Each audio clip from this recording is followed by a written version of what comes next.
Baik, assalamualaikum warahmatullahi wabarakatuh. Perkenalkan, nama saya Rizia Vinolia dengan NIM 2410911320008. Kali ini saya akan membahas mengenai interpretasi EKG dari scale kemarin. Di sini saya akan menjelaskan nanti kayak sebagian EKG, ada 11 EKG. Sebelumnya saya akan membahas dulu mengenai dasar-dasarnya untuk membaca interpretasi EKG. Pertama itu nanti ada identitas, ada frekuensi jantung, ada irama, ada aksis QRS, gelombang P, interval PR, kompleks URS, segmen ST, gelombang T dan QT. Nah, di sini saya akan bahas terlebih dahulu tentang identitas. Nah, identitas ini kita nanti akan melihat di kertasnya apakah di situ nanti ada namanya, terus itu apakah dia itu ada tanggalnya kapan atau umurnya atau kayak identitas lain. Terus itu nanti jangan lupa kita bisa melihat kecepatan dan amplitudonya, biasanya ada di bawah. Nah, kecepatannya itu biasanya itu 25 mm dan untuk amplitudonya itu dia 10. Nah, lanjut kita ke frekuensi jantung. Nah, frekuensi jantung apa yang kita hitung? Frekuensi jantung nanti kita hitung dari dari R ini sampai ke R yang baru lagi, nanti dari semua kompleks RS nanti kita hitung lagi R-nya.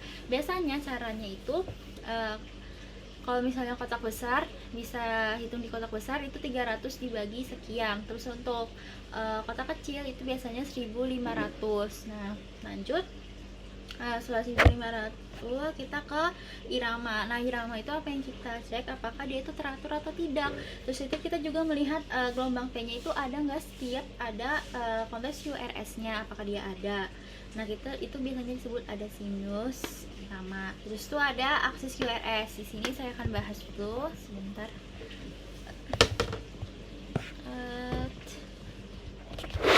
Nah, ini adalah aksisnya, bisa dilihat. Nah, pertama di sini dia itu ada yang normal dulu ya. Yang normal itu di lead 1 dia itu positif, AVF-nya juga positif atau naik. Nah, terus untuk left axis deviation itu dia itu lead satunya itu positif, AVF-nya itu negatif, itu namanya left axis deviation. Terus itu juga bisa dilihat itu dia ada right axis deviation juga, dia tadi kebalik. Kalau misalnya tadi dia ke atas, si kirinya yang kanannya itu lead 1 dia ke bawah, AVF-nya ke atas. Terus itu untuk kalau ke bawah semua atau negatif semua itu namanya extreme right axis deviation. Oke, lanjut kita lanjut ke gelombang P. Nah, sama aja tadi kalau gelombang P ya. Kalau gelombang P itu kita bisa lihat di sini. Nah, kalau P kan itu namanya depolarisasi atrium kan. Kita bisa lihat dia ada depolarisasi atrium. Nah, kita lihat bentuknya, terus itu kita lihat apakah dia itu ada perubahan bentuk dan lain-lain, apakah dia selalu diikuti kompleks URS. Nah, terus itu baru ke interval PR. Nah, interval PR itu apa? Dia itu kayak menggambarkan waktu yang dibutuhkan impuls listrik itu untuk perjalanan dari atrium ke ventricle, atau kayak termasuk jeda di nodus AV-nya. Nah, di sini saya udah menuliskan di sini kalau interval PR itu dia memanjang lebih dari 20 itu menunjukkan ada blok jantung. Nah, tapi untuk normalnya di itu 0,12 sampai 0,20 atau sekitar 3 sampai 5 kotak kecil. Nah, terus itu ada kompleks URS. Nah, ini agak panjang, tapi di sini saya menjelaskan yang dasarnya dulu. Pertama, dia itu akan mewakili depolarisasi ventricle, yaitu nanti proses kontraksi ventricle jantung untuk memompa darah ke seluruh tubuh atau ke paru-paru. Nah, di sini bisa dilihat aja dia itu nomornya 0,06 sampai 0,10 atau 0,12. Biasanya dia kurang dari 3 kotak kecil. Terus itu ada segmen ST. Nah, segmen ST itu apa? Jadi segmen ST itu dia bagian isoelektrik ini. Ini adalah bagian isoelektrik. Terus itu antar akhir QRS di sini. Nah, dari awal gelombang T. Jadi dia itu kayak menunjukkan akhir kontraksi ventricle dan dimulainya repolarisasi. Nah, normalnya dia itu sejajar dengan garis si isoelektrik itu. Nah, terus itu kalau misalnya abnormal itu baru kita kayak melihat ada elevasi ST. Nah, nanti di T ini biasanya ada kayak ada elevasi sama depresi. Kalau elevasi dia itu naik, kalau misalnya naik itu namanya elevasi. Terus itu kalau misalnya ke bawah dia itu depresi. Nah, kalau misalnya elevasi itu namanya STEMI ya. Nah, terus itu lanjut ke gelombang T. Nah, gelombang T itu kan namanya repolarisasi ventrikel. Nah, biasanya dia itu positif di sebagian besar sadapan atau di lipnya. Nah, biasanya kalau abnormal dia itu ada inversi atau terbalik, kayak misalnya ke bawah gini. Ke bawah. Nah, terus itu juga dia itu ada kayak indikasi ischemia otot jantung juga. Terus itu kita lanjut ke QT. Nah, di QT itu dia mengukur total waktu depolarisasi dan repolasi ventrikel. Nah, dihitung dari awal QRS hingga ke akhir gelombang T. Nah, dia itu bervariasi tergantung detak jantung. Biasanya kurang dari 440 sampai 460. Nah, biasanya kalau abnormalnya dia itu nanti ada yang memanjang atau long QT, terus ada yang short QT juga. Oke, masuk ke pembacaan interpretasi EKG-nya. Nah, kita masuk ke yang takikardi sinus dan infra anterior yang pertama. Nah, sebelum itu saya menjelaskan dulu ciri khasnya itu apa aja di si EKG-nya gitu. Biasanya di EKG-nya itu ada kayak di infra anterior dulu, biasanya ciri khasnya itu dia adalah ada ST elevasi di V1 sampai V4.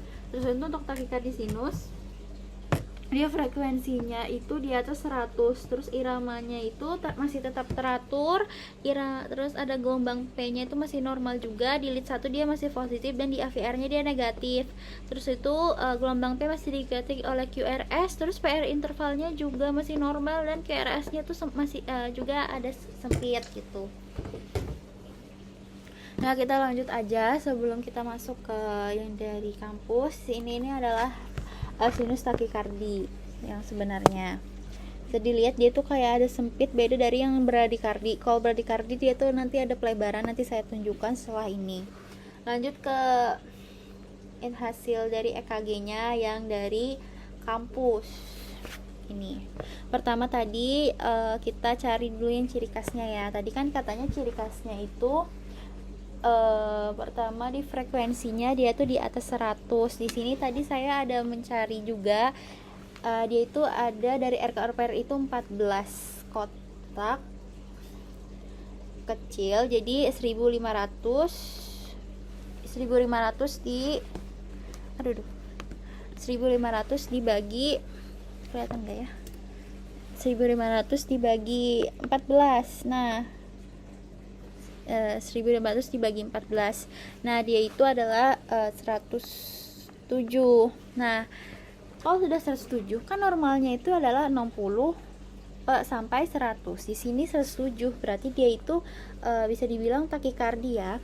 Nah, lanjut ke sumbu jantungnya. Kita juga harus melihat sumbu jantungnya juga ya. Sumbu jantungnya di sini kita lihat di lead 1 dia itu positif. Kalau di leadnya 2, di lead di AVF-nya dia itu adalah negatif. Iya, dia negatif, berarti di sini dia itu ada LAD.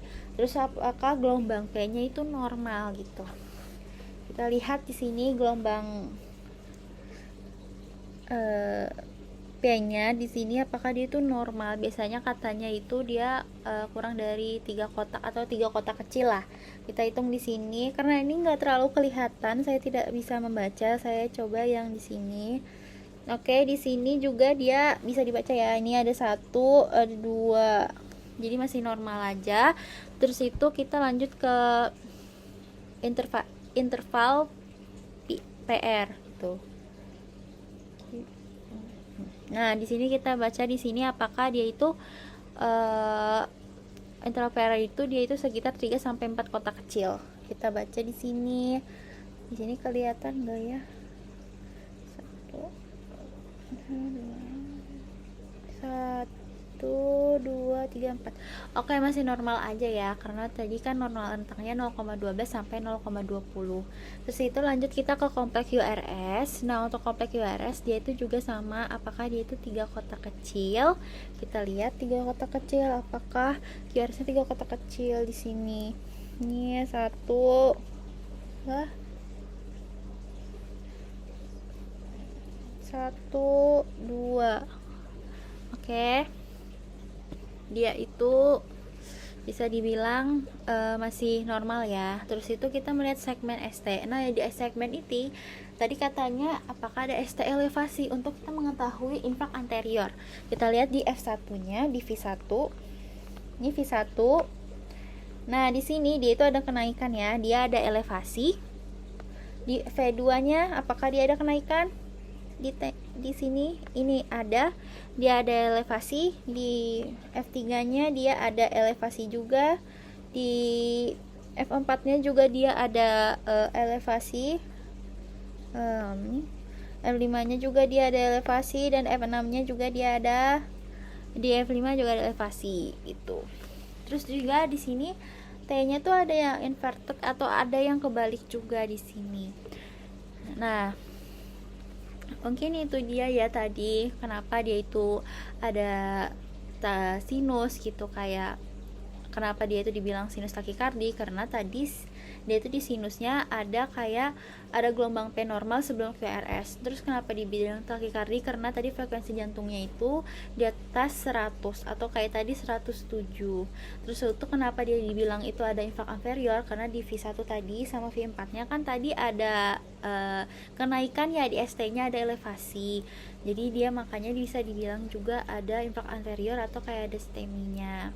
Nah, jadi hasil akhirnya itu dia adalah sinus takikardi dengan ST elevasi myocardial infarction gitu. Mungkin ini aja dari EKG yang mengenai yang ini. Oke, lanjut membaca interpretasi kedua, yaitu yang ada kesannya WPW syndrome RBBB inferior lama. Nah, di sini ini saya sudah menuliskan ciri khasnya itu apa aja. Pertama, dia itu ada kayak interval PR-nya itu dia kurang dari 3 kotak kecil. Terus itu juga ada kayak polarnya di F1 dan F4 itu dia tinggi, gelombang Q-nya patologis, dan kompleks QRS-nya itu dia lebar di atas 0,12 detik. Oke, kita lanjut ke sininya aja di kertas interpretasi EKG-nya. Nah, pertama kita hitung dulu heart rate-nya. Heart rate-nya tadi sudah saya hitung itu 1500 dibagi 21 ya. Karena ada 21 jadi dia 71. Di sini dia masih normal aja atau masih reguler. Terus itu kita menghitung apakah dia itu ada irama sinus. Nah, di sini tadi dia diikuti oleh ada gelombang B diikuti oleh kompleks QRS ya. Di sini dia sinus tetap ada. Selanjutnya itu adalah aksis. Nah, aksis di sini kita lihat ini adalah di sini dia positif, di AVF dia turun ya, negatif, berarti dia itu ada LAD. Lanjut kita ke interval PR, katanya ciri khasnya. Nah, di sini katanya interval PR dia itu sangat pendek gitu. Kita cek juga di sini. Dia interval PR tadi katanya kurang dari 3 kotak kecil. Kita lihat apakah benar. Ini P 1, 2. Oke, iya dia kurang dari 3 kotak kecil. Nah, selanjutnya itu adalah kompleks URS. Katanya dia tuh lebar di atas 0,12 detik katanya, atau di atas 3 kotak kecil. Kita lihat juga 1, 2, 3. Oke, dia katanya emang benar dia tuh lebarnya di atas atau di atas 0,12 detik. Nah, terus kita lanjut ke yang tadi. Pertama itu adalah yang Wolff Parkinson White syndrome. Nah, itu tuh apa? Jadi itu kayak ada jalur tambahan di bundle of net-nya pada gambar di sini bisa dilihat ya tadi PR internalnya tuh pendek, jadi kayak jarak dari awal P ke awal QR-nya itu sangat dekat gitu. Bisa dilihat juga di sangat juga bisa lihat di lead kedua. Nah di sini yang kelihatan tuh yang ininya lah, yang kayak daerah ininya itu bisa dilihat aja di lead 2 tadi, terus itu di lead 3 nya juga kelihatan, sama tadi itu juga ada di AVF yang ini bisa dilihat, terus ada di V4 dan V6 nih. V6 tuh dia naik gitu, V6 nih, V5 nya juga kayak garis miringnya tuh kayak gini loh, kayak apa ya bilangnya, kayak agak mengengkung gitu nih, bisa dilihat ya, dia kayak agak mengengkung di sini. Kelihatan ya sih tadi bisa yang ini. Nah, oke, lanjut itu ke si rack bundle branch blocknya. Nah di sini tuh dia tuh kayak morfologinya tuh tadi saya bilang kayak apa ya, namanya kayak telinga kelinci gitu. Dia tuh terlihat di V1, V2-nya tuh kelihatan jelas ya, kayak sangat meninggi di sini, tinggi banget gitu. Jadi kayak mereka tuh kayak memiliki 2 puncak R. Mana ya? Pokoknya dia kayak ada puncaknya gitu nih.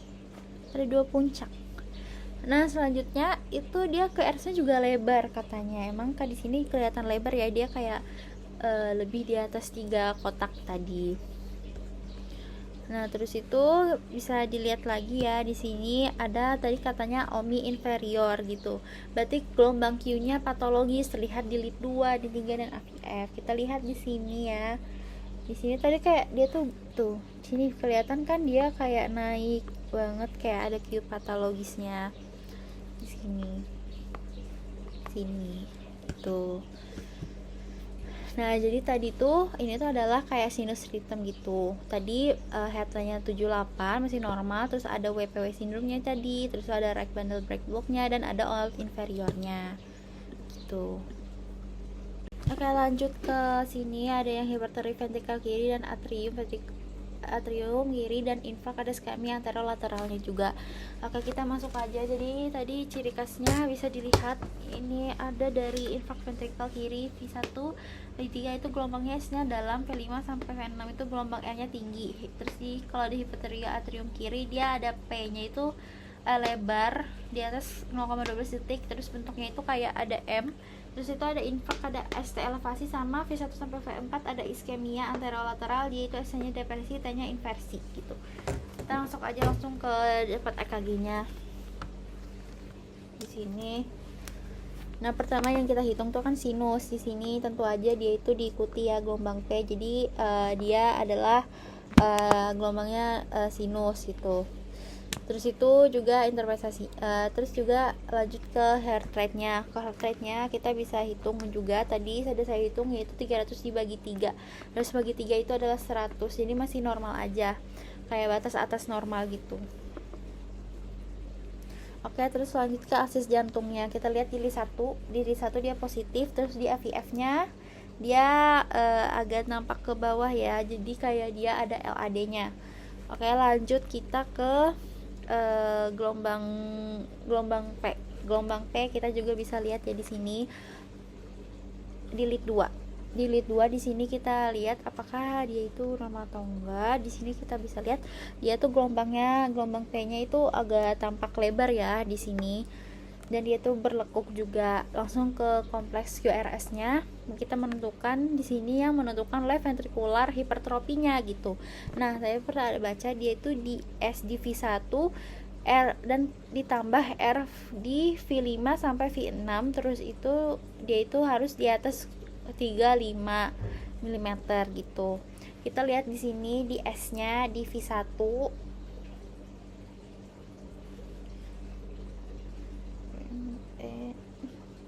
nah di sini bisa lihat ya, di sini RV1 dia itu kayak rendah, kayak sangat dalam, sedangkan kayak yang di V5 dia itu lebih tinggi gitu, agak tinggi si R-nya gitu, bisa dilihat. Nah, biasanya ciri khasnya begitu. Jadi kita lihat dulu tadi di misalnya di V1-nya. Bisa dilihat kan kalau misalnya si S-nya itu sangat dalam. Nih, dia sangat dalam di sini, bisa dilihat. Bisa dilihat itu sangat dalam gitu. Terus itu lanjut ke tadi ke V5, kita lihat di R-nya. R-nya dia tuh tinggi banget, sangat super tinggi. Nih, feelingnya dia tinggi banget. Itu yang namanya left ventricular hypertrophy, itu yang khas di EKG. Terus itu ada segmen ST dan gelombang T. Nah, kita lihatlah di sini untuk mengenai lokasi infark dan iskemianya. Pertama tadi infark anterior tadi kan sama dilihat di V1 sama V4 nya. Kalau di sini di V1 nya dia bisa dilihat kalau misalnya dia tuh lebar, gelombang Q-nya 1. Di sini dia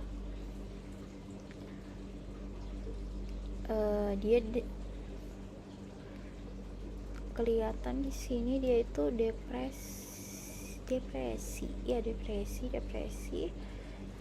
elevasi, bisa dilihat. Terus itu juga di sini tuh ada iskemia anterolateral. Ciri khasnya itu dia ST depresi atau T infarktnya terbalik. Dia tuh ada di lead V4 sama V6, bisa dilihat ya. Kalau misalnya dia itu di sini ada naik turun.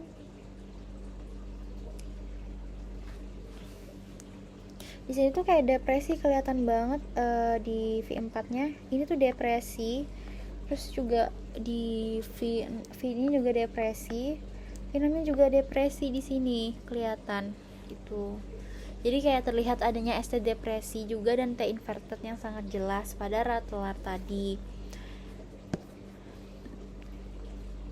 Oke, kita lanjut aja. Selanjutnya yaitu adalah yang normal.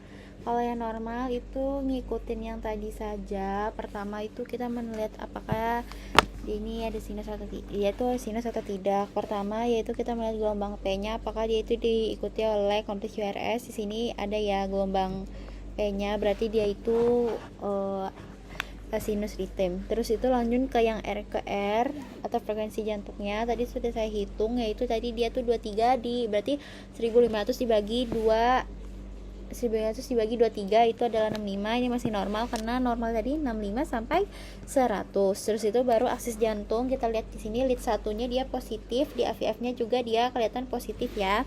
Oke, lanjut ke gelombang P juga di sini. Nah, untuk gelombang P-nya kita cek durasinya ya, apakah dia kurang dari 0,14. Nih, di sini dia itu tidak terlalu tinggi dan tidak terlalu lebar juga ya. Terus itu juga normal, tidak ada hipertrofi atrium juga. Lanjut ke interval PR, kita cek lagi di sini normalnya kan 0,12 sampai 0,20 atau kayak sekitar 3 sampai 5 kotak kecil. Nah, kita cek di sini ya. Tadi di sini saya cek juga ada sekitar kayak 4 kotak kecil di interval PR-nya. PR di sini tadi dia kayak ada sekitar 4 kotak kecil, itu berarti adalah berarti sekitar 4 dikali 0,04 berarti jadi 0,16, jadi masih normal. Terus itu lanjut ke kompleks QRS-nya, kita cek di sini di kompleks QRS-nya.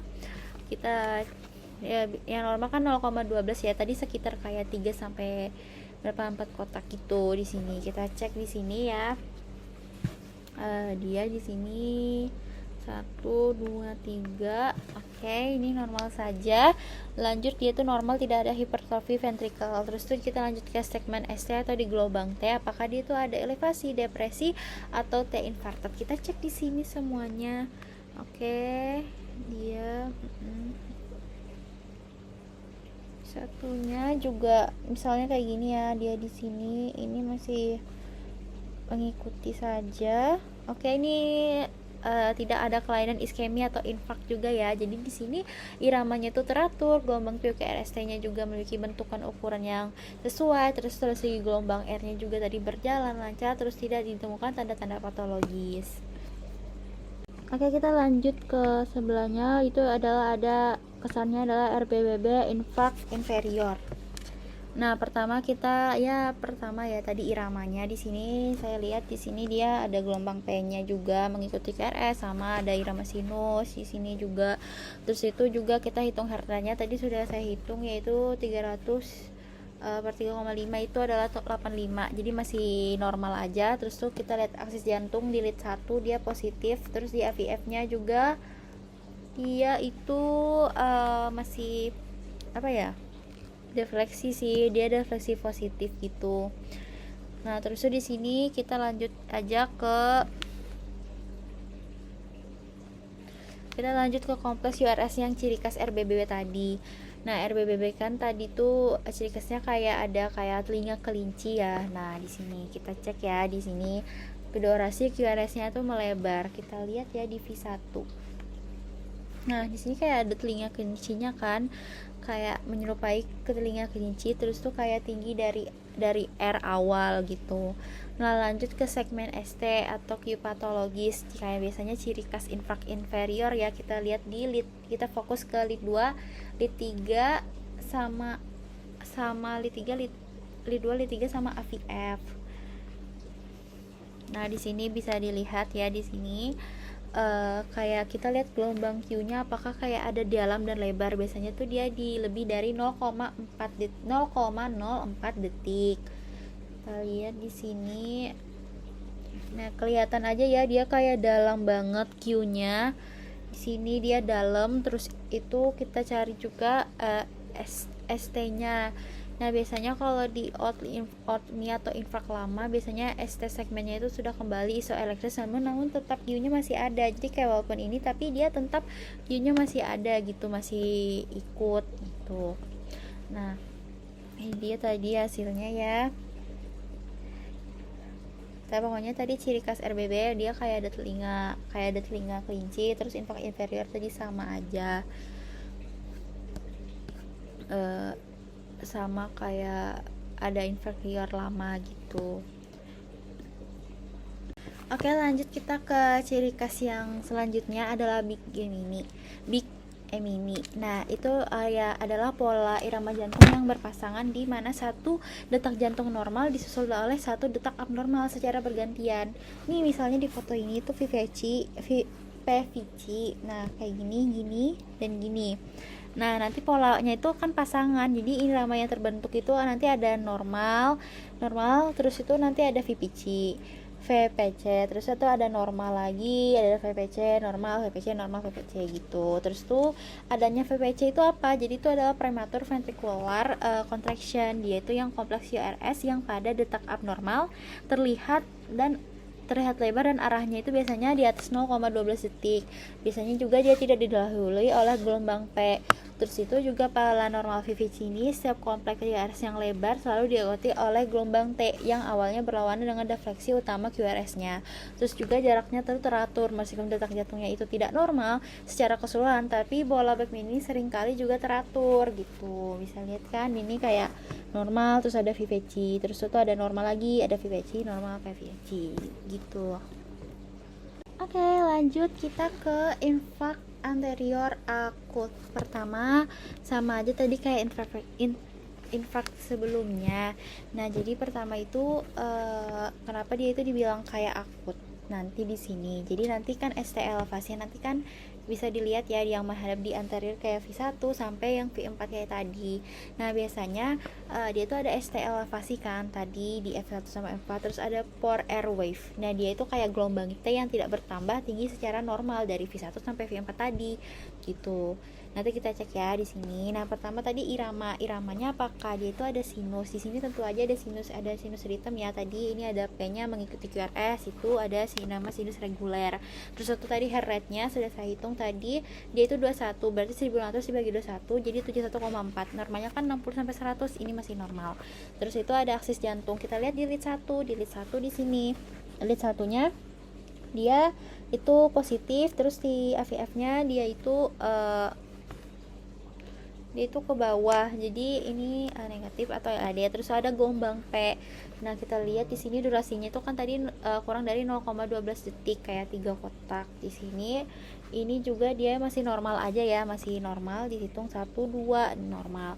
Terus itu ada interval PR-nya, nanti jarak awal P ke awal QRS-nya itu sekitar kayak 4 kotak kecil. Kita hitung di sini.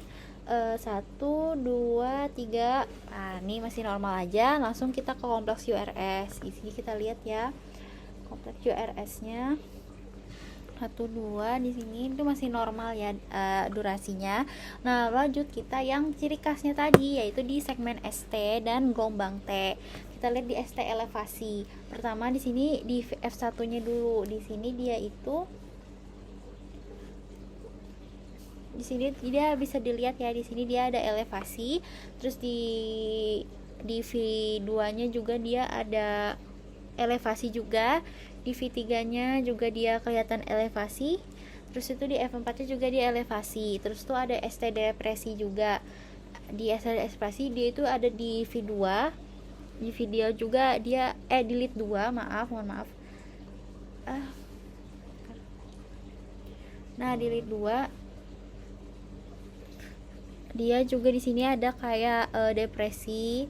Di 3-nya juga dia ada depresi. Terus di AVF-nya di sini juga dia ada depresi gitu. Terus itu sudah sih. Jadi ini bisa dibilang ya kalau dia itu adalah irama sinusnya kayak masih normal, HR-nya itu juga 100, aksisnya normal, ST elevasi di V1 dan V4 dengan perubahan di lead inferiornya gitu. Jadi itu dia hasilnya tadi. Oke, kita lanjut aja. Tadi ini sekarang itu yang kesannya takikardi ventricle. Nah, kalau takiventricle itu ciri khasnya itu apa? Jadi kalau biasanya itu adalah kompleks QRS-nya itu lebar, durasi QRS-nya itu terlihat melebihi 3 kotak kecil, laju jantungnya juga cepat. Biasanya berkisar 150 per 250. Nah, terus itu juga gelombang P-nya itu tidak terlihat adanya gelombang P yang mendahului kompleks QRS-nya. Terus itu juga ada kadang-kadang ada disosial AV juga. Nah, lanjut kita ke biasanya kita menentukan irama. Di sini terlihat tadi ya, dia ini ada kita lihat di sini jarak antara puncak R-nya ke R itu terlihat konstan atau teratur, tidak ada kompleks gelombang P yang jelas. Jadi irama ventrikelnya itu reguler. Terus Oke. Terus itu kita menghitung laju jantungnya juga. Cara hitungnya tadi R ke R itu kan. Nah, di sini kita lihat ya rumusnya. Ini agak susah sih, tapi saya coba. Ini 145 berarti dia 200 ya, karena tadi 300 dibagi 1,5 itu 200. Jadi dia takikardi ya di sini. Terus kita juga menentukan aksi jantung. Ini di lead 1 dia terlihat gelombang P-nya itu tidak terlalu terlihat ya di sini ya. Jadi kayak aksisnya itu abnormal. Terus itu gelombang P-nya, kita lihat gelombang P-nya. Nah, karena tidak bisa diidentifikasi jadi tidak ada. Terus ada interval PR, gelombang P-nya tidak ada juga, jadi tidak bisa dievaluasi. Terus itu juga yang QRS-nya, di sini lebar QRS-nya sekitar kayak katanya 4 sampai 5 kotak kecil gitu. Di sini 1 2 3 4. 1 2 3 4. Iya, di sini itu QRS-nya lebar ya. Jadi ya, dia yang membedakan nanti. Terus itu ada segmen ST dan gelombang T-nya juga. Nah, jadi karena depolasi ventrikelnya itu abnormal, maka repolasi C-nya juga akan terlihat berlawanan gitu. Terus itu jadi dia itu bisa dibilang kayak iramanya reguler, HR-nya itu 200 kayak takikardi. Terus gelombang P-nya tidak ada dan kompleks QRS-nya lebar dengan bentuk monomorfik gitu. Jadi ventricular takikardi monomorfik gitu. Lanjut kita ke infark anterior. Nah, ini biasanya dia itu bertemu di sadapan V1, V2, V3 dan V4. Nah, ciri khasnya itu gelombang Q-nya tuh patologis. Nanti dia itu gelombang Q-nya dia itu nanti dalam dan terlihat lebar pada sadapan V1, V3, V4. Nah, terus itu patologis Q. Patologis itu didirikan jika lebarnya itu lebih dari 0,4 detik atau dalamnya gitu. Terus itu ada airway regression, normalnya gelombang P nya itu nanti makin tinggi dari V1 ke 6. Terus ada segmen ST lagi, yaitu mengumumkan besar adalah fase lanjut segmen ST yang sudah kembali ke garis dasar. Nah, lanjut kita ke interpretasi sistemnya. Kayak mulai tadi pertama tuh ada irama. Nah, iramanya di sini dia setiap P-nya diikuti QRS, ini benar ada irama sinus reguler. Di sini juga nih sadapan 2 di lead 2. Terus itu lanjut jantungnya kita hitung. Di sini itu 5 10 15 20 15 20, ini ada berapa? 4 ya? Ada 4 atau 3? 5 10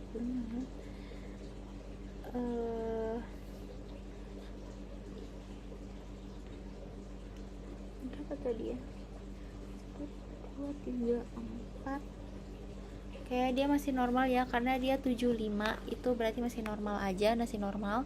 Terus akses jantungnya kita lihat di lead 1 sampai di AVF. Di sini kelihatan di lead 1 dia itu positif, sedangkan untuk di AVF-nya itu dia fleksi positif juga kelihatannya, jadi masih normal. Terus itu ada gelombang P, lebarnya kurang dari 0,12 bisa dihitung 1 2 3 ya, masih normal. Terus itu interval PR-nya juga kita lihat di sini 1 2 3 ya, masih normal. Kompleks QRS-nya juga kita lihat apakah ditemukan gelombang QRS kompleks itu di V1 sampai V3. Nih, bener kan, di sini ada Q patologis di sini di sadapan V1. Terus itu juga di V2-nya juga dia patologis. Kita lihat sama V3 nya juga di sini kelihatan patologis gitu. Terus itu kita ke segmen ST, segmen ET nya apakah dia di garis isolistrik juga di sini. Oke, di sini semuanya dalam batas normal ya. Oke. Nah, jadi dia itu tetap apa tadi, irama sinusnya reguler, tadi aksesnya normal, ditemukan Q patologis pada sadapan V1 sampai V3 gitu. Oke, kita lanjut ke yang kesannya bradikardis sinus sama juga ada infrak anteriornya tadi. Nah, kita masuk ke bradikardis sinus. Tadi beredanya itu apa sih, infrak apa tadi? Takikardi sama si bradikardi. Kalau takikardi kan dia kayak agak kayak cepat gitu. Kalau bradikardi dia itu kayak ada kayak lebih lebar gitu di sini. Dia lebih lebar. Gambarnya juga dia lebih lebar gitu. Nah, kenapa dia itu juga bisa dibilang bradikardis sinus? Dia itu kayak laju jantungnya tuh lambat dan tetap berasal dari nodul SA-nya juga gitu. Nah, terus kan ada infrak anterior juga. Dia itu ditemukan ada bekas kerusakan otot jantung permanen pada dinding si depannya jantung gitu. Nah, kita lanjut aja ke sini. Ciri khasnya tuh nanti jarak RR-nya tuh lebih lebar. Gelombang Q patologisnya juga nanti dalam lebar di sadapan kayak perikordial juga gitu. Kita masuk ke EKG-nya. Di sini kita masuk kayak katanya apakah dia sinus ritem. Di sini ada sinus ritem ya. Dia itu gelombang P-nya ada, terus dia diikuti oleh kompleks QRS-nya juga nih. Oke, lanjut kita ke menghitung laju heart rate-nya juga. Di sini tadi di sini bisa dihitung ya. Tadi sini saya hitung itu adalah 24. Jadi 1500 dibagi 24 itu adalah 62,5, sedangkan normalnya kan 65 sampai 100. Jadi dia itu bradikardi ya, kelihatan. Nah, lanjut itu kayak menentukan akses jantung. Di sini lead 1 itu positif, terus itu di AVF-nya dia itu juga positif, jadi normal. Terus gelombang P-nya tadi hitung kayak yang dia itu kurang dari 3 kotak kecil. Di sini iya, dia tuh masih tetap normal. Terus itu juga ada interval PR-nya bisa dihitung 1 2 3 4. Dia juga di sini normalnya kan 0,12, dia masih normal juga. Terus kita masuk ke kompleks QRS-nya. Nah, jadi jarak P ke awal QRS itu sekitar kayak 4 kotak kecil gitu. Kayak 0,16 detik gitu. Nah, normalnya juga dia masih normal. Terus itu baru tadi yang kompleks QRS yang fokusnya ke infrak tadi. Gelombang Q-nya itu yang kayak lebar gitu di V1 sampai V4-nya. Nah, di sini kalian kan kayak kelihatan kalau misalnya dia itu ada kayak kompleksnya di Q-nya itu. Ini mana ya? Ya, jadi dia kayak langsung ke bawah Q-nya gitu. Nah, terus kita cek juga segmen ST-nya yang tidak yang kembali ke isolistriknya tadi. Ini ya. V2 naik. Oke. Nah, jadi juga tadi ada inferior ya di sini. Jadi dia irama bradikari dengan off myocardia infarction, OMI anterior gitu. Lanjut ke kesan yang ada AV block. Di sini saya memperlihatkan dulu. Jadi AV block itu bisa dilihat dia tuh kayak yang kecil-kecil ini. Nah, yang kayak gini-gini. Nah, terus di sini nih. Perbedaannya dia nanti kayak ada kayak naik kecil, lebar gini-gini. Nah, kenapa kayak begitu? Kenapa seperti itu? Nah, dia itu kayak dari disosiasi total antara anterium gelombang P dan ventricle kompleks QRS. Jadi keduanya nanti itu akan berdenyut sendiri-sendiri tanpa hubungan sama sekali gitu. Nah, ciri khasnya nanti di EKG dia tuh disosiasi AV, tidak ada hubungan antara gelombang P dan kompleks QRS. Interval PR-nya juga berubah-ubah secara acak karena P dan QRS-nya tidak saling berkomunikasi gitu. Terus nanti P dan P interval reguler, gelombang P-nya muncul nanti secara teratur. Nanti dia menunjukkan nodus SA itu akan bekerja. Terus ada R interval reguler, kompleks QRS-nya juga nanti muncul secara teratur namun sangat lambat gitu. Nah, pertama kita kan nanti menentukan irama dulu ya seperti awal, jarak P ke P itu juga kayak reguler gitu. Terus jarak R ke R-nya juga teratur. Tapi namun nggak ada hubungan antara P dan R-nya juga gitu. Terus ada lajunya, ada heart rate-nya. Di sini dia bradikardi ya karena 300 yogi 10,5 itu jauh banget, itu 28 doang lari per menit. Terus tuh ada aksis jantung, ini lead 1, ini VF-nya. Nah, di sini dia itu bisa bergeser aksisnya gitu, kayak tergantung fokus kepada ektopiknya. Terus juga ada gelombang P-nya. Nah, gelombang P-nya itu dia tuh normal dan seragam gitu. Terus interval PR-nya dia tidak ada konstan, tapi ada yang pendek dan ada yang sangat panjang, jadi dia tidak konstan. Terus itu juga ada kompleks URS. Nah, kompleks URS-nya pada gambar ini QRS-nya cenderung lebar di sini ya. Sebentar ini. Iya, ini terlihat lebar. Terus itu juga kita mau nih segmen ST-nya. Biasanya dia ditemukan juga perubahan sekunder ST depresi atau T inversinya juga. Nah, terus kita lanjut ke ini kesimpulannya. Jadi kesimpulannya dia ini apa? Jadi dia tuh irama disosiasi AV total, laju ventrikelnya itu 28, laju atrium reticulanya lebih cepat dan interval dan tidak tetap dan QRS-nya itu lebar gitu. Jadi totalnya itu dia AV block gitu. Mungkin itu aja dari saya. Mohon maaf jika ada kesalahan. Wassalamualaikum warahmatullahi wabarakatuh.